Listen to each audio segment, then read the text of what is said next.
Hello students, welcome to our YouTube channel maths physics वाला। हमने part 1 polynomials chapter 2 में already linear polynomial, quadratic polynomial, cubic polynomial और nth degree polynomial के बारे में पढ़ा है। हम आज की क्लास में पॉलिनोमियल्स में पार्ट 2 के अंदर दो बहुत ही इंपॉर्टेंट चीज़ें पढ़ेंगे स्टूडेंट्स। उसके अंदर जो पहली चीज़ है वो होगी वैल्यू ऑफ द पॉलिनोमियल। जो पहली चीज़ क्या होगी students? Value of the polynomial. First हम डिस्कस करेंगे what is value of the polynomial. What is value of the polynomial? एक पॉलिनोमियल का वैल्यू क्या होता है मैंने ऑलरेडी डिस्कस किया था पार्ट 1 पॉलिनोमियल्स में। जिसने पार्ट 1 को वॉच नहीं किया है वो सारे स्टूडेंट्स पार्ट 1 को अच्छी तरह रिफ़र करें पॉलिनोमियल्स के, जिससे कि आपका कॉन्सेप्ट अच्छी तरह क्लियर हो जाए। फिर आप पार्ट 2 देखें जिससे कि आपको और भी अच्छी तरह समझ आए। Okay students, now what is value of the polynomial? मैंने कहा पॉलिनोमियल को आप हमेशा किस तरह डिनोट करेंगे स्टूडेंट्स? यस, पॉलिनोमियल को आप हमेशा किस तरह डिनोट करेंगे? P of x। यस, हम हमेशा पॉलिनोमियल को डिनोट करते हैं P ऑफ x से। हम हमेशा पॉलिनोमियल को किस तरह डिनोट करते हैं स्टूडेंट्स? P ऑफ x से। अगर हम कोई एक पॉलिनोमियल ले लें जैसे कि x square minus 3x plus 2 ले लें। अगर हम एक पॉलिनोमियल ले लें, यहाँ पॉलिनोमियल का डिग्री क्या होगा स्टूडेंट्स? 2 होगा। और हम इसे कौन सा पॉलिनोमियल कहेंगे? Quadratic polynomial. अब यहाँ हम सब x वैल्यूज देंगे। मैंने कहा था कि x को क्या कहते हैं? x को क्या कहते हैं? यस, x को कहते हैं वेरिएबल। और वेरिएबल यानी कुछ भी वैल्यूज आप x के दे सकते हो। अगर हम x के वैल्यूज जैसे कि दे दें 1, 2, 0, -1, इस तरह अगर हम x के वैल्यूज दे दें तो हमें क्या आंसर आएगा? Let us check it. अगर हम x के प्लेस पर 1 दें, x को हटाकर अगर हम 1 सब्स्टिट्यूट करें तो हमें क्या आंसर आएगा स्टूडेंट्स? यस, 1 स्क्वायर क्या होगा? 1 1 आर 1 माइनस x के प्लेस में 1 सब्स्टिट्यूट कर दें, 3 1 आर 3 प्लस 2। सो ये 1 प्लस 2 क्या होगा स्टूडेंट्स? 1 प्लस 2 होगा 3। 3 माइनस 3, यस, 3 माइनस 3 होगा 0। 3 माइनस 3 क्या होगा स्टूडेंट्स? 0। उसी तरह अगर हम x के प्लेस पर 2 सब्स्टिट्यूट करें, x के प्लेस पर क्या सब्स्टिट्यूट करें स्टूडेंट्स? 2 सब्स्टिट्यूट करें। अगर हम x के प्लेस पर 2 सब्स्टिट्यूट करें तो क्या होगा answer? 2 square, 2 2 are 4 minus 3 2 are 6 plus 2। 4 plus 2 क्या होगा स्टूडेंट्स? 6। अगेन 6 माइनस 6 0 होगा। 6 माइनस 6 क्या होगा स्टूडेंट्स? 0 होगा। उसी तरह अगर हम 0 सब्स्टिट्यूट करें तो क्या होगा स्टूडेंट्स? P of 0। तो ये पॉलिनोमियल क्या बन जाएगा? x square minus 3x plus 2 जो पॉलिनोमियल होगा उसका वैल्यू क्या बन जाएगा? ये वो हो जाएगा 0 स्क्वायर 0 माइनस 3 2 आर 0 प्लस 2। तो वैल्यू हो जाएगा 2। वैल्यू क्या हो जाएगा स्टूडेंट्स? 2 हो जाएगा। अगर हम -1 सब्स्टिट्यूट करें, क्या सब्स्टिट्यूट करें स्टूडेंट्स? -1 अगर हम सब्स्टिट्यूट करें तो ये आंसर होगा -1 होल स्क्वायर। -1 होल स्क्वायर होता है 1। 3 इंटू -1 -3, माइनस ऑफ -3 हो जाएगा +3 प्लस 2। 3 प्लस 1 4, 4 प्लस 2 हो जाएगा 6। हमें जो आंसर्स आए हैं, P ऑफ 1 का आंसर हमें 0 आया है, P ऑफ 2 का आंसर हमें 0 आया है, P ऑफ 0 का 2 आया है, P ऑफ -1 का 6 आया है। ये सारे वैल्यूज हमें जो आए हैं ये वैल्यूज को हम कहेंगे वैल्यूज ऑफ द पॉलिनोमियल। क्या कहेंगे स्टूडेंट्स हम ये सारे वैल्यूज को? Values of the polynomial. Values of the polynomial P of x। यहाँ P ऑफ x क्या होगा students? x square minus 3x plus 2। Values of the polynomial P of x हम इसे कहेंगे। सो ये जितने भी होंगे सारे के सारे वैल्यूज हो जाएंगे ये P ऑफ x के। तो P ऑफ x के जो वैल्यूज होंगे, इसका मतलब हमने जो x के वैल्यूज दिया है ये सारे के सारे x के वैल्यूज हमने कहाँ से लिया है स्टूडेंट्स? हमने रियल नंबर सेट से लिया है। कहाँ से लिया है स्टूडेंट्स? हमने रियल नंबर सेट से लिया है। अगर आप कोई भी वैल्यू रियल नंबर सेट से लें और p ऑफ x के प्लेस में x के प्लेस पर अगर वो वैल्यू अगर आप सब्स्टिट्यूट करें तो वैसे वैल्यू को आप कहेंगे, जो at last p of x का जो आंसर आएगा उसे कहेंगे आप वैल्यू ऑफ द पॉलिनोमियल। तो okay students, value of the polynomial किसे कहते हैं आपको समझ आ गया होगा। अब हम बढ़ते हैं zeros of the polynomial. Zeros of the polynomial किसे कहेंगे हम? Zeros of the polynomial, zeros of the polynomial किसे कहेंगे? मैंने यहाँ जितने भी वैल्यूज लिए हैं, x के 1 लिया है, 2 लिया है, 0 लिया है एंड -1 लिया है, पर हमें जो वैल्यूज ऑफ द पॉलिनोमियल हमें आए हैं p ऑफ x के 2 टाइम्स आपको 0 आया है और 2 टाइम्स अदर वैल्यूज आए हैं। जिस तरह के फर्स्ट केस में आपको 0 आया है, सेकंड केस में भी 0 आया है, थर्ड एंड फोर्थ केस में आपको 0 नहीं आया है। So first and second case में आपका जो value of the polynomial p of x होगा वो 0 होगा, लेकिन थर्ड एंड फोर्थ केस में वैल्यू ऑफ द पॉलिनोमियल 0 नहीं है।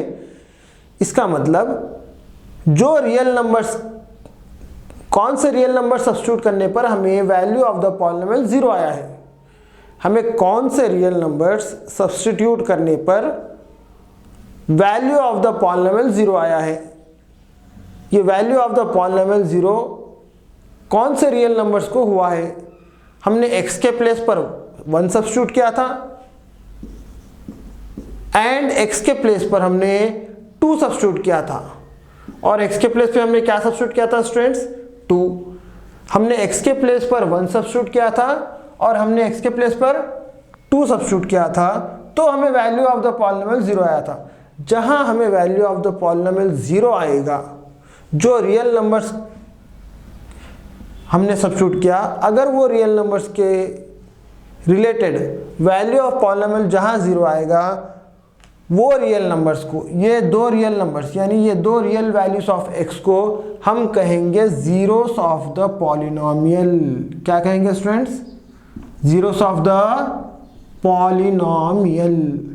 सो अगर हम स्टेटमेंट वाइज अगर हम polynomial, zeros of the polynomial define करें, p ऑफ x तो पॉलिनोमियल होगा, p ऑफ x तो क्या होगा स्टूडेंट्स? पॉलिनोमियल होगा। अगर हम x के प्लेस पर कोई रियल नंबर सब्स्टिट्यूट करें, वो रियल नंबर को हम ले लेंगे k, जैसा कि यहाँ k के प्लेस पर क्या होगा? 1 होगा, इधर 2 होगा और 0 होगा या -1 होगा। अगर हम k के प्लेस पर कुछ रियल नंबर ले लें, where k belongs to r, अगर हम k के प्लेस पे कोई रियल नंबर ले लें और हमें p ऑफ के आंसर 0 आ जाए, और हमें p ऑफ के आंसर क्या आ जाए स्टूडेंट्स? 0 आ जाए। जैसा कि आप देख सकते हो, p of 1 is equal to 0, p of 1 is equal to 0, p of 2 is equal to 0। अगर आप इसे कंपेयर कर दें p ऑफ k से, p of k is equal to 0, p of k is equal to 0 से अगर आप compare कर दें, p of k is equal to 0 से अगर आप कंपेयर कर दें, तो वो स्टेप ये बन जाएगा। अगर आप p ऑफ x के प्लेस पर कोई k वैल्यू अगर आप रियल नंबर सेट से लें और आपको p of k is equal to 0 आ जाए, तो हम ये जो k को कहेंगे, ये जो k होगा, ये k होगा zero of the polynomial. k क्या होगा students? Zero of the polynomial. So what are the zeros of the polynomial? हमें ऐसा वैल्यू ऑफ x जिसके प्लेस पर जिसके अंदर हम p ऑफ x के अंदर सब्स्टिट्यूट करेंगे, अगर हमें p ऑफ x का आंसर 0 आ जाएगा, वैसे रियल वैल्यूज ऑफ x को हम कहेंगे zeros of the polynomial. Okay students, value of the polynomial यानी आपको पॉलिनोमियल में सब्स्टिट्यूट करने पर केवल वैल्यू आएगा, पर जीरो ऑफ द पॉलिनोमियल में वो पॉलिनोमियल का आंसर हमें 0 हो जाएगा, और जो k रियल वैल्यूज को वो पॉलिनोमियल का आंसर 0 होगा, उसे ही हम कहेंगे जीरोस ऑफ द पॉलिनोमियल। वो k वैल्यूज को हम कहेंगे जीरोस ऑफ द पॉलिनोमियल। हमने पार्ट 1 में कुछ टाइप्स ऑफ पॉलिनोमियल्स डिस्कस किया था। What are the types of polynomial students? First था लीनियर पॉलिनोमियल, सेकेंड वन था क्वाड्रेटिक पॉलिनोमियल, थर्ड वन था क्यूबिक पॉलिनोमियल। इन जनरल हमने लास्ट में लिखा था nth डिग्री पॉलिनोमियल। क्या लिखा था स्टूडेंट्स हमने? यस, हमने लिखा था nth डिग्री पॉलिनोमियल। अगर हम लीनियर पॉलिनोमियल ले लें, और लीनियर पॉलिनोमियल किस तरह दिखेगा students? What is the general form of linear polynomial? What is the general form of linear polynomial? Yes, general form of linear polynomial is ax plus b। हमने types of polynomials देखा था, types of polynomials, types of polynomials. So first one था linear polynomial. Linear polynomial किस तरह होगा students? ax plus b। Linear polynomial क्या होगा? ax plus b। और हमने पॉलिनोमियल को किस तरह डिनोट किया था? p of x। उसी तरह क्वाड्रेटिक पॉलिनोमियल किस तरह होगा स्टूडेंट्स? क्वाड्रेटिक पॉलिनोमियल किस तरह होगा? p of x is equal to ax square plus bx plus c के टाइप में होगा। उसी तरह क्यूबिक पॉलिनोमियल कैसा होगा स्टूडेंट्स? क्यूबिक पॉलिनोमियल होगा p of x is equal to ax cube plus bx square plus cx plus d, ये form में होगा क्यूबिक पॉलिनोमियल। उसी तरह हमने एट लास्ट लिखा था in general nth degree polynomial. हमने क्या लिखा था स्टूडेंट्स? nth degree polynomial. क्या लिखा था हमने? nth degree polynomial. और nth डिग्री पॉलिनोमियल किस तरह होगा स्टूडेंट्स? nth डिग्री पॉलिनोमियल होगा a0 plus a1x plus a2x square plus so on up to anx power n। अगर डिग्री 1 होगा तो उसे हम कहेंगे लीनियर पॉलिनोमियल। अगर डिग्री 2 होगा तो उसे कहेंगे क्वाड्रेटिक पॉलिनोमियल। अगर डिग्री 3 होगा तो क्यूबिक पॉलिनोमियल, और डिग्री n होगा तो nth degree polynomial. For linear polynomial कितने जीरोस होंगे? फॉर लीनियर पॉलिनोमियल एटमोस्ट यानी मैक्सिमम, एटमोस्ट 1 0 ही होगा। जितना डिग्री होगा, जितना हमें डिग्री आएगा, यहाँ लीनियर पॉलिनोमियल का डिग्री क्या है स्टूडेंट्स? 1 है। x का पावर जो हाईएस्ट पावर होगा वही डिग्री होगा।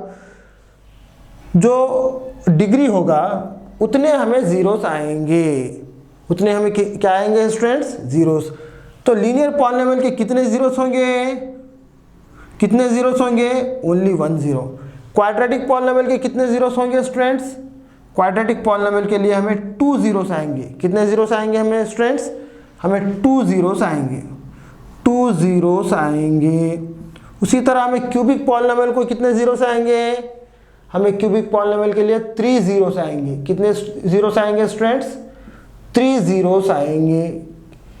3 जीरोस इसीलिए आएंगे क्योंकि यहाँ डिग्री क्यूबिक पॉलिनोमियल का 3 होगा। उसी तरह nth डिग्री पॉलिनोमियल को हमें कितने जीरोस आएंगे स्टूडेंट्स? n जीरोस आएंगे। कितने जीरोस आएंगे स्टूडेंट्स? n zeros. अगर 4 होगा तो 4 जीरोस, 5 होगा तो 5 जीरोस। अगर डिग्री 10 होगा तो 10 जीरोस भी आएंगे। दैट मीन्स लीनियर पॉलिनोमियल के लिए एटमोस्ट 1 0 एग्जिस्ट होगा। क्वाड्रेटिक पॉलिनोमियल के लिए एटमोस्ट आपको 2 जीरोस आएंगे। क्यूबिक पॉलिनोमियल के लिए आपको एटमोस्ट 3 जीरोस आएंगे। और nth डिग्री पॉलिनोमियल के लिए आपको एटमोस्ट n जीरोस आएंगे। हमने पार्ट 2 लेक्चर में बहुत ही इंपॉर्टेंट कॉन्सेप्ट किया है। फर्स्ट हमने वैल्यू ऑफ द पॉलिनोमियल पढ़ा है, फिर हमने जीरो ऑफ द पॉलिनोमियल पढ़ा है, फिर लीनियर, क्वाड्रेटिक, क्यूबिक और nth डिग्री पॉलिनोमियल में हमें किस तरह कितने टाइप्स ऑफ जीरोस आएंगे, कितने जीरोस आएंगे, हमने वो भी डिस्कस किया है। इसकी नोट्स आप क्लियर बना लें स्टूडेंट्स, और कॉन्सेप्ट को अच्छी तरह बुक में नोट कर उसे अच्छी तरह समझें, जिससे कि आपका कॉन्सेप्ट और पॉलिनोमियल्स चैप्टर बहुत ही अच्छी तरह क्लियर हो जाए। Okay students, with this I have completed my class. अगर आपको ये क्लास बहुत ही अच्छी तरह समझ आ गई हो तो आप मैथ्स फिजिक्स वाला को लाइक करें, शेयर करें एंड सब्सक्राइब करें, और बेल आइकॉन को प्रेस करें, जिससे कि आपको सारे क्लासेस बहुत ही अच्छी तरह और डिटेल आपको मिल सके। Okay students, thank you.